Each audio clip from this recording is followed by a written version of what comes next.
नहीं रह सकता हूँ मैं उसके साथ। जैद का जो करेक्टर है ना वो स्ट्रांग नहीं, वो अपने डिसीजन में ही स्ट्रांग नहीं है। अब ये जो उसने बिल्कुल ही खींच लिया है ना मुंह को आयजा ने, वो वाला ना स्किन हमें समझ नहीं आ रही, जिस शक्ल से बिल्कुल ऐसे हड्डियां बाहर निकल आई हैं और मुंह करके बोतल सा मुंह बना लिया हुआ है ना, वो वाला मुंह नहीं हमें पसंद। हमें वो क्यूट सा मुंह जो पहले था ना वो ज्यादा पसंद।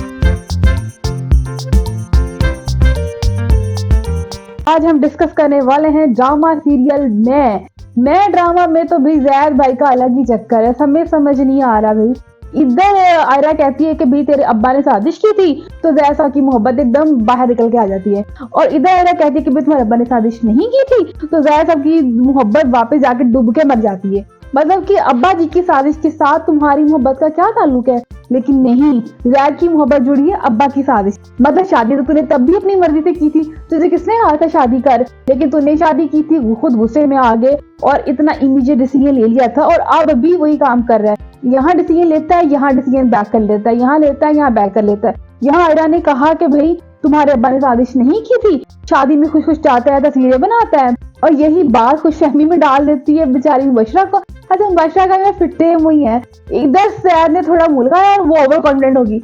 मुझे पता है मुझे तो कोई इग्नोर कर ही नहीं सकता, मुझे कोई भी ज्यादा देर तक इग्नोर नहीं कर सकता। फटे मुंह बहन 2-4 दिन सब्र कर ले, लेकिन नहीं, अब मुबशरा का अंदर का जो वो मैं है ना वो निकल के बाहर यूं निकल जाता है और वो बिस्ती करा लेती है। मतलब कि फ्री में बिस्ती के लिए ये तैयार बैठी हुई है। अब जब उन्हें कॉम्प्रोमाइज करना ही है तो जरा मुंह को बंद कर ले। लेकिन खैर आगे जाके थोड़ा थोड़ा मुबशरा में भी पेशेंस पैदा हो रहा है।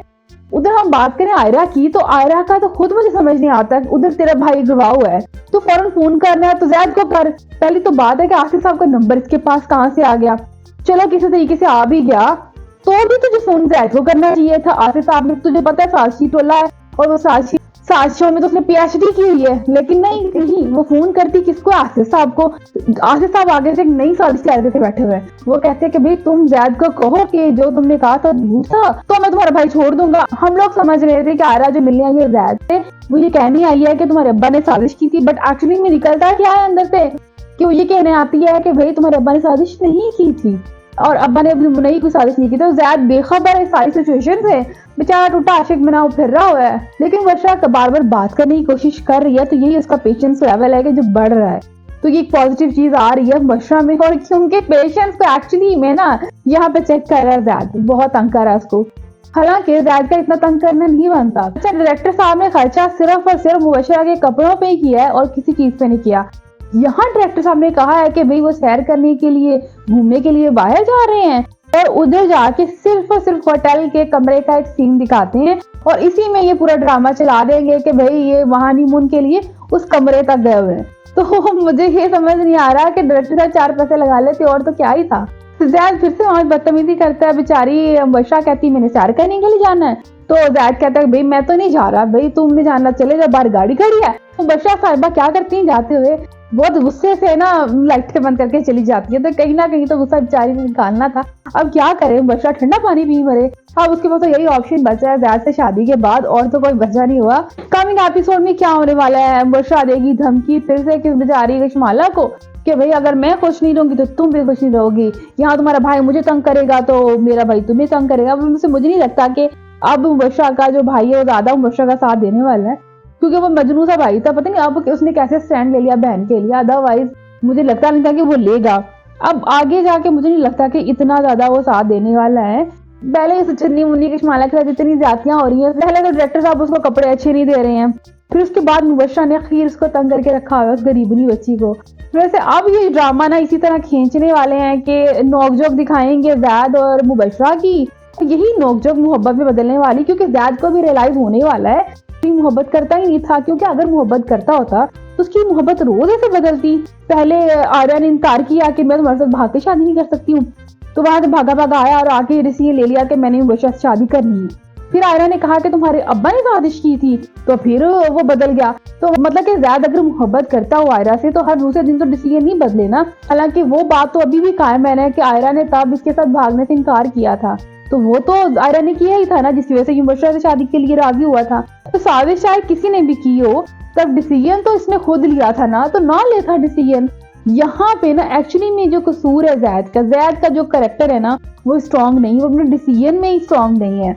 अब्बा जी की साजिश अभी भी कम नहीं हुई है। आयरा ने इसकी जान छोड़ दी लेकिन वो अभी भी आयरा के पीछे पड़ा हुआ है। उनके घर के बाहर वो डंडे मरवाता है कार पे।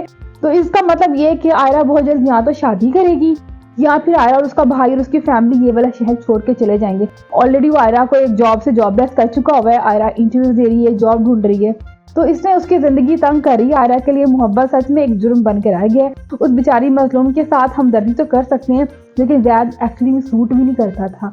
उसके साथ मुबशरा फिर भी जचती है। और जो इनोसेंट वाली आयजा थी ना वो मुझे ज्यादा पसंद थी, जिसकी शक्ल में थोड़ी थोड़ी मासूमियत भी थी।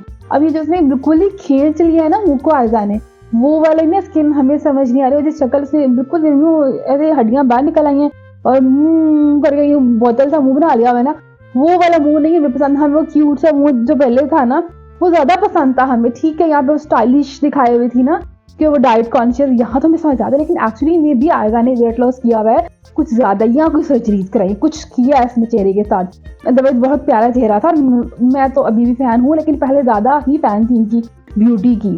तो नेचुरल चीजें ना अच्छी लगती हैं, तो मेरे ख्याल में उनको थोड़ा नेचुरल जाना चाहिए, हम उनको ऐसे भी पसंद करेंगे। तो ये मेरा मशवरा आयजा खान के लिए। जैसे कि मैंने कहा था कि हम आप लोगों के कमेंट्स भी शामिल किया करेंगे। अभी जो लास्ट हमारे प्रोग्राम है उसमें जो कुछ लोगों ने कमेंट्स किए वो भी हम शामिल करें।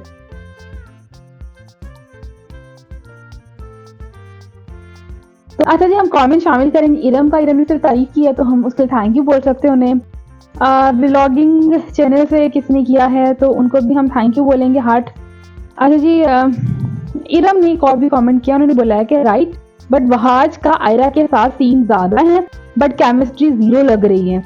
और हम उन्हें लाइक नहीं करते क्योंकि ज्यादा आयजा की जो फाइट है उसको लोग ज्यादा लाइक कर रहे हैं। So I am agree with Iram के लोग लाइक तो कर रहे हैं। और बाकी कुछ कमेंट्स में तारीफ की गई तो तारीफ के लिए बहुत शुक्रिया, लेकिन इसके साथ साथ आप लोग भी अपनी राय दिया करें, अपना रिव्यू हमें कमेंट्स के जरिए दिया करें ताकि हम भी जान पाएं कि आप सब लोग कैसा सोचते हैं।